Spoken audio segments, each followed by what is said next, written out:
I have visited 14 different amusement parks over my years, and like every other coaster fan, I have created a list of my favorites. Some parks are great, some parks are mediocre, and some parks I don't plan on revisiting. I haven't ranked the parks in a video yet, so here we are. These are my rankings of the parks I've visited.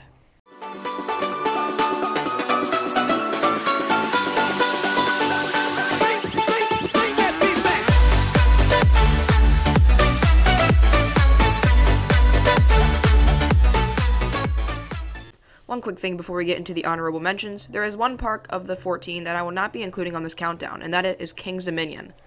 When I visited, I didn't get the full experience due to it being over 110 degrees out, and also we were all not feeling the best.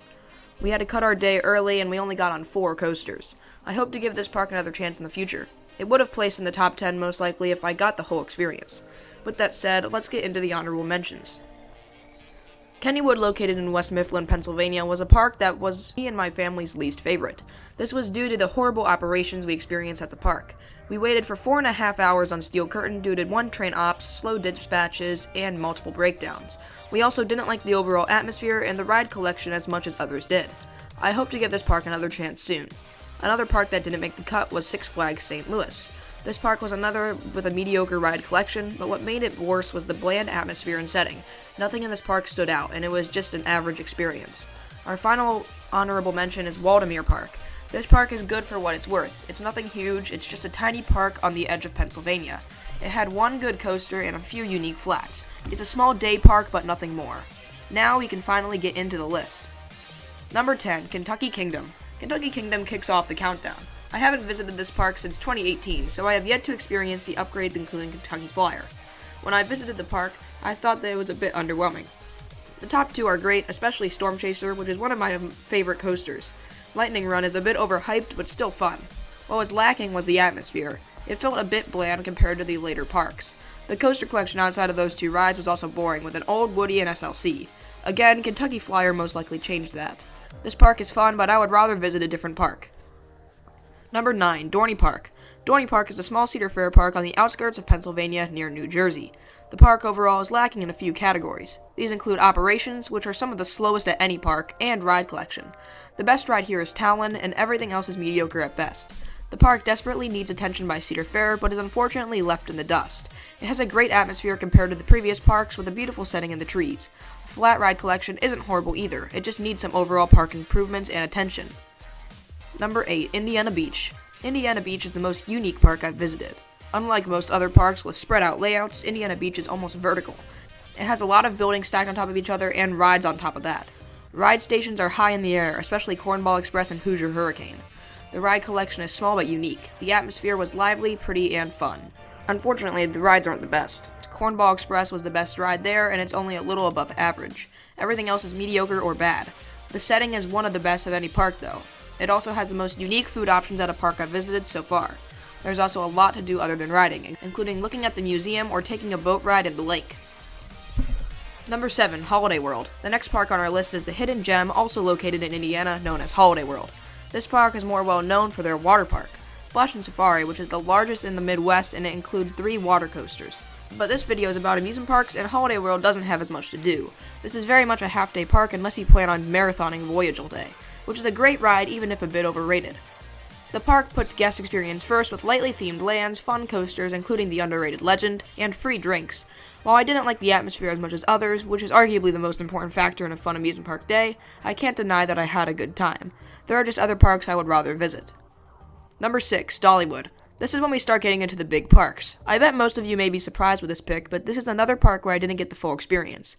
I didn't ride some of the coasters here due to limited time, which were Mystery Mine and Thunderhead. I also visited in 2017, long before Wildwood Grove opened to the public.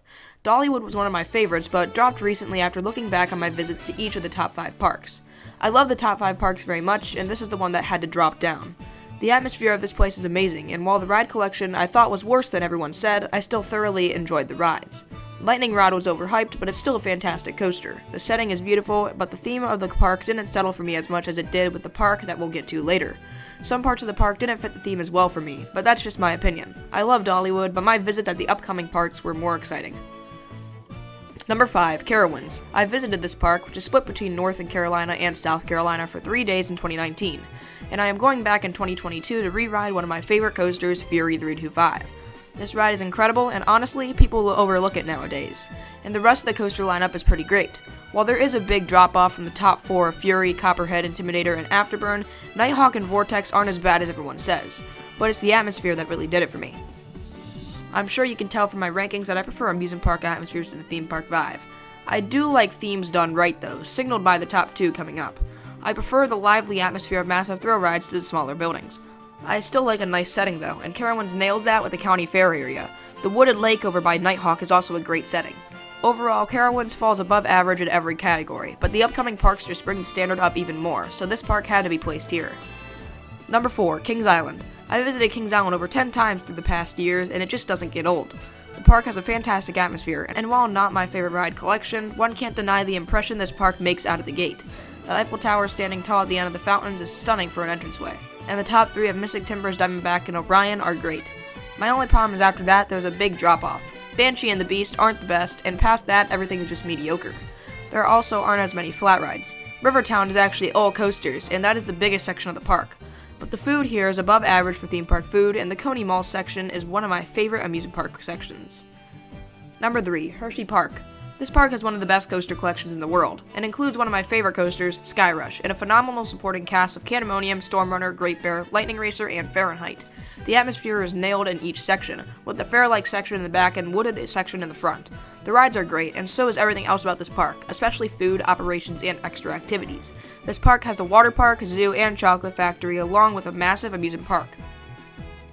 Number 2, Silver Dollar City. I kept saying how the top 2 contradicts what I said about theme parks, and this is why. The difference between Dollywood and Silver Dollar City, while they are very similar, Silver Dollar City nails the theme and the atmosphere. Dollywood doesn't quite hit that standard. I also think that Silver Dollar City ride collection is better, with more thrill rides and also a better collection of coasters. These include Outlaw Run and Time Traveler, 2 world-class roller coasters. My favorite section is definitely Main Street. It nails the small-town atmosphere with the gazebo out front. There is also a plethora of shows including glass blowing and pottery. There is something for everyone here, and the shops change often, so there is always something new to see. There's a reason everyone raves about this park. Number 1, Cedar Point. I'm sure not a shocker to anyone, number 1 is Cedar Point. This is my home park and I've visited over 100 times, but I am not biased. It is just that this park is incredible. From the atmosphere, to extras, to rides, to food, everything is done perfectly. The only thing that can improve is operations, but those are great too. Steel Vengeance is arguably the best coaster in the world, and Dragster is close behind. The lakeside atmosphere has hit perfectly, and so is the Frontier style in the back. There is the beach, water park, and Forbidden Frontier to explore as well. There is so much for everyone, from shops to food. Cedar Point is a park everyone needs to visit. Thank you guys so much for watching. If you enjoyed, make sure to leave a like and subscribe. Comment your favorite amusement park, and have a great rest of your day.